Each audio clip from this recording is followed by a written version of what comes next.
like Christians chartered a soldier's banner. Food for your soul, food like when God fed manna to the people in the wilderness. And your hard headed like the people in the wilderness. God set a time. Hell yeah. The glory days of Hollywood might be over, but on any given day, it's still one of the most popular tourist destinations in America.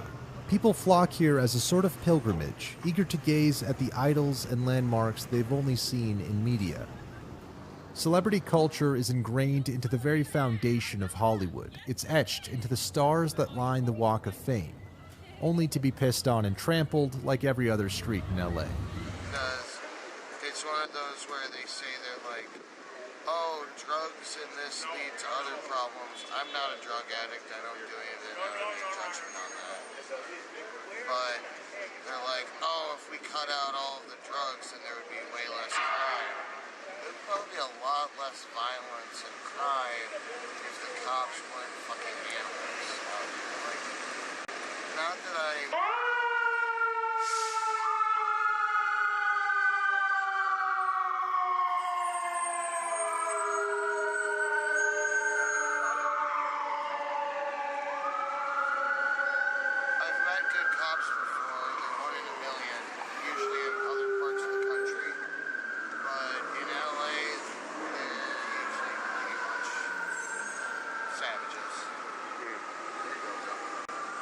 What was your name, man? I'm Frosty with a zero. Frosty. Nice to meet you, man. What's your name? Greg. Frosty's experience with cops sheds light on the rising tension between law enforcement and the homeless. And as I would find out later, he's not alone in his criticism of authority. With an outdated business model and a culture that eats its own insides, modern-day Hollywood is going through an identity crisis. From Sunset Boulevard to West Hollywood, rainbow flags and symbols of sexual diversity are proudly displayed alongside billboards of celebrity and entertainment. The city covers itself in colorful messages in an effort to make people feel good on the surface. But all the advertisements in the world aren't enough to distract from the abject poverty living on the streets below.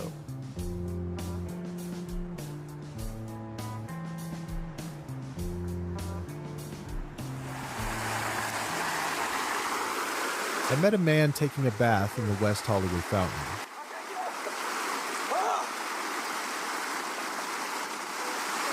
What's your name? Baby Jesus. Baby Jesus. They call me Baby Jesus. I tried to get an idea of what his life story was and how he ended up here, but he was more interested in singing than talking.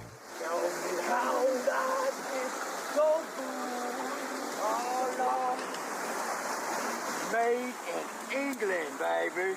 Yeah, it's like a debt. Everything I need, yeah.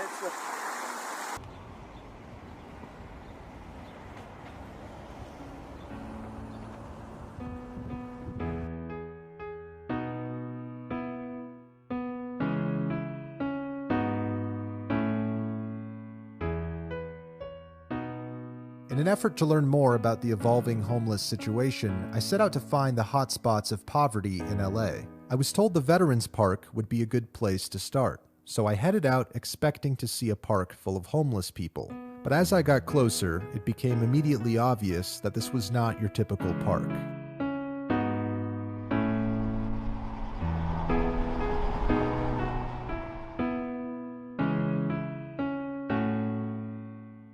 Just outside the VA campus, a village of tents lined the perimeter, each one proudly bearing the American flag. Seeing the stark contrast of patriotism and poverty raised many questions in my head, and almost as soon as I arrived, I was led to a man who was willing to provide answers.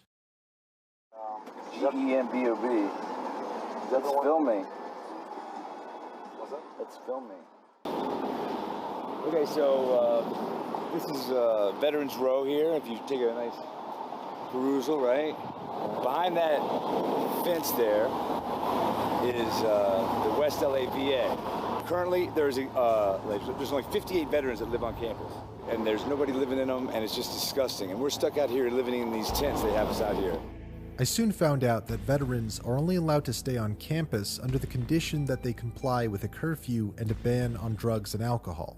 It's understandable why a large portion of veterans are either unable or unwilling to follow these rules, given the rates of drug addiction they suffer from and the harsh conditions they endure day after day. The VA campus presents veterans with a choice: either follow our rules or get out. And the row of American flags deliver a message loud and clear. These veterans value freedom over safety. We're all treated by our country, badly treated by our government. What is the difference between those two things to you? Okay, well, while we all are the government, we the people, at the end of the day, once we elect officials, they are able to, make policies and such that we might not agree with. Well, It's pretty tough out here, bro. yeah.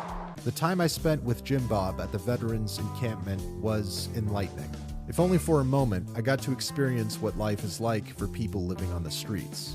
Homeless veterans highlight the failures of a country that's unable to care for those that have served it. But the veterans of VA Park are proud of America and what it stands for, even if they aren't proud of its government. It sounds like you like America and what it represents, but not the government. No. No? Okay. Love America. Love America. The homeless veterans showed me that just like pride, war also comes in many different forms.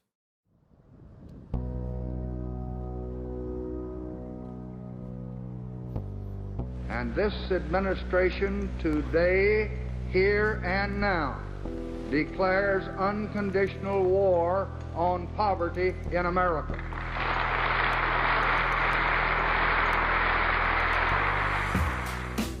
Beginning in 1964, cities across the U.S. have been using taxes to fund an ongoing effort to eliminate homelessness. In the decades since, the population of LA has doubled, making it the largest city in the United States and a key battleground for the war on poverty. Taxes are used to provide food stamps, income, and more recently, housing for the homeless. These programs are effective in helping people survive, but with no end in sight to the war on poverty, they only serve as a band-aid to a deep-rooted issue. Over the last decade, the homeless population has increased year after year, a trend that will likely continue for the foreseeable future. It's difficult to legislate away the problem of homelessness because it isn't one problem, but many. At the level of healthcare, a mental health crisis fractures families and communities. On a financial level, the gap of wealth inequality has never been greater. Homelessness is as much the result of an evolving economy as it is the sign of an unhealthy society.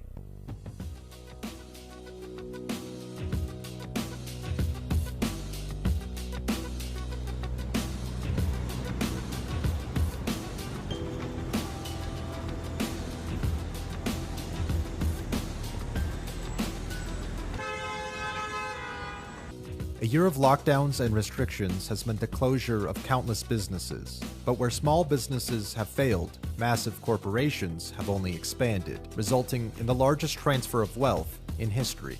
The effects of this economic shift can be seen plastered across the abandoned buildings of downtown LA. The pandemic only accelerated trends that were already in motion, and while people have returned to the streets, many businesses have not. Behind every sign that reads "For Lease" is the story of a struggling family, the death of someone's dream, and a city that will never be the same.